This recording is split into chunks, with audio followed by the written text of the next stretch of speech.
വയസ്സുള്ള സമയത്ത് 4ാം ക്ലാസ് സമയത്ത് എനിക്ക് മഞ്ഞപ്പിത്തം വന്നു. അത് തലക്ക് ബാധിച്ചു. ഹെപ്പാറ്റിക് എൻസെഫലോപ്പതി എന്ന് പറയും. ആ ഒരവസ്ഥ വന്ന് മരിച്ചു എന്ന് ഉറപ്പിച്ച സാഹചര്യത്തിൽ നിന്ന് ജീവിതം രക്ഷപ്പെട്ടു. ആ രക്ഷപ്പെട്ടതിന് ശേഷം ഞാൻ തിരിച്ചറിയണം എൻ്റെ ജീവിതത്തിന് എന്തൊരു അർത്ഥമുണ്ട്. തിരിച്ചറിയാണ്. ഒരു പക്ഷേ നമുക്ക് ഒരു ബോധോദയം വരികയാണ്.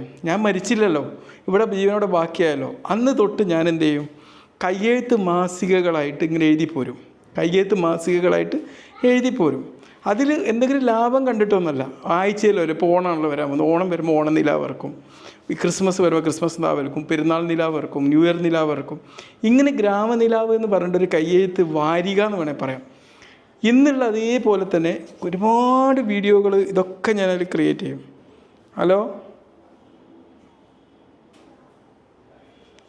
അപ്പം അങ്ങനെ ക്രിയേറ്റ് ചെയ്യുന്നൊരു സാഹചര്യമായിരുന്നു ഉണ്ടായിരുന്നത്. മനസ്സിലായില്ലേ?